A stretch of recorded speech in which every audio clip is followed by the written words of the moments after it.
السلام علیکم ورحمۃ اللہ وبرکاتہ۔ صحیح بخاری حدیث نمبر 3۔ حضرت محمد صلی اللہ علیہ وآلہ وسلم پر وحی کا ابتدائی دور اچھے سچے پاکیزہ خوابوں سے شروع ہوا۔ آپ خواب میں جو کچھ دیکھتے وہ صبح کی روشنی کی طرح صحیح اور سچا ثابت ہوتا۔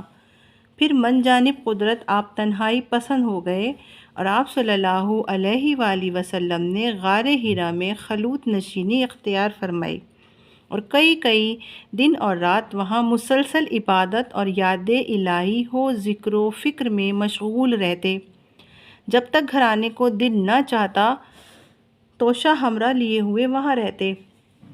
توشہ ختم ہونے پر ہی اہلیہ محترمہ حضرت خدیجہ رضی اللہ عنہا کے پاس تشریف لاتے اور کچھ توشہ ہمراہ لے کر پھر وہاں جا کر خلوت گزیں ہو جاتے۔ یہی طریقہ جاری رہا یہاں تک کہ آپ پر حق منکشف ہو گیا اور آپ غار حرا ہی میں قیام پذیر تھے کہ اچانک حضرت جبریل علیہ السلام آپ کے پاس حاضر ہوئے اور کہنے لگے کہ اے محمد پڑھو۔ آپ فرماتے ہیں کہ میں نے کہا کہ میں پڑھنا نہیں جانتا۔ آپ صلی اللہ علیہ وآلہ وسلم فرماتے ہیں کہ فرشتے نے مجھے پکڑ کر اتنے زور سے بھینچا کہ میری طاقت جواب دے گئی، پھر مجھے چھوڑ کر کہا کہ پڑھو۔ میں نے پھر وہی جواب دیا کہ میں پڑھا ہوا نہیں ہوں۔ اس فرشتے نے مجھ کو نہایت ہی زور سے بھینچا کہ مجھ کو سخت تکلیف محسوس ہوئی، پھر اس نے کہا کہ پڑھ۔ میں نے کہا میں پڑھا ہوا نہیں ہوں۔ فرشتے نے تیسری بار مجھ کو پکڑا اور تیسری مرتبہ پھر مجھ کو بھینچا، پھر مجھے چھوڑ دیا اور کہنے لگا کہ پڑھو اپنے رب کے نام کی مدد سے جس نے پیدا کیا اور انسان کو خون کی پھٹکی سے بنایا، پڑھو اور آپ کا رب بہت ہی مہربانیاں کرنے والا ہے۔ بس یہی آیتیں حضرت جبریل علیہ السلام سے سن کر اس حال میں غار حرا سے واپس ہوئے کہ آپ کا دل اس انوکھے واقعے سے کانپ رہا تھا۔ آپ حضرت خدیجہ کے یہاں تشریف لائے اور فرمایا کہ مجھے کمبل اوڑھا دو، مجھے کمبل اوڑھا دو۔ لوگوں نے آپ کو کمبل اڑھا دیا۔ جب آپ کا ڈر جاتا رہا تو آپ نے اپنی زوجہ محترمہ حضرت خدیجہ رضی اللہ عنہا کو تفصیل کے ساتھ یہ واقعہ سنایا اور فرمانے لگے کہ مجھ کو اب اپنی جان کا خوف ہو گیا ہے۔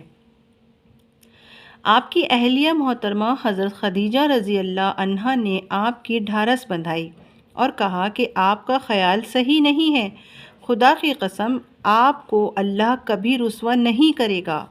آپ تو اخلاق فاضلہ کے مالک ہیں، آپ تو کنبہ پرور ہیں، بے کسوں کا بوجھ اپنے سر پر رکھ لیتے ہیں، مفلسوں کے لیے آپ کماتے ہیں، مہمان نوازی میں آپ بے مثال ہیں اور مشکل وقت میں آپ امر حق کا ساتھ دیتے ہیں۔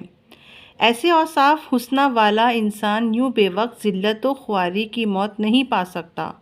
پھر مزید تسلی کے لیے حضرت خدیجہ رضی اللہ عنہا آپ صلی اللہ علیہ وآلہ وسلم کو ورقہ بن نوفل کے پاس لے گئیں، جو ان کے چچا زاد بھائی تھے اور زمانہ جاہلیت میں نصرانی مذہب اختیار کر چکے تھے اور عبرانی زبان کے کاتب تھے۔ چنانچہ انجیل کو بھی حسب منشائے خداوندی عبرانی زبان میں لکھا کرتے تھے۔ انجیل سریانی زبان میں نازل ہوئی تھی، پھر اس کا ترجمہ عبرانی زبان میں ہوا۔ ورقہ اسی کو لکھتے تھے۔ وہ بہت بوڑھے ہو گئے تھے، یہاں تک کہ ان کی بینائی بھی رخصت ہو چکی تھی۔ حضرت خدیجہ رضی اللہ عنہا نے ان کے سامنے آپ کے حالات بیان کیے اور کہا کہ اے چچا زاد بھائی، اپنے بھتیجے محمد صلی اللہ علیہ وآلہ وسلم کی زبانی ذرا ان کی کیفیت سن لیجئے۔ وہ بولے کہ بھتیجے آپ نے جو کچھ دیکھا ہے اس کی تفصیل سناؤ۔ چنانچہ آپ صلی اللہ علیہ وآلہ وسلم نے از اول تا آخر پورا واقعہ سنایا، جس سے سن کر ورقہ بے اختیار ہو کر بول اٹھے کہ یہ تو وہی ناموس معزز رازدان فرشتہ ہے جسے اللہ نے حضرت موسیٰ علیہ السلام پر وحی دے کر بھیجا تھا۔ کاش میں آپ کے اس عہد نبوت کے شروع ہونے پر جوان عمر ہوتا، کاش میں اس وقت تک زندہ رہتا جبکہ آپ کی قوم آپ کو اس شہر سے نکال دے گی۔ رسول کریم صلی اللہ علیہ وآلہ وسلم نے یہ سن کر تعجب سے پوچھا کہ کیا وہ لوگ مجھ کو نکال دیں گے؟ حالانکہ میں تو ان میں صادق و امین و مقبول ہوں۔ ورقہ بولا، ہاں یہ سب کچھ سچ ہے، مگر جو شخص بھی آپ کی طرح امر حق لے کر آیا لوگ اس کے دشمن ہی ہو گئے ہیں۔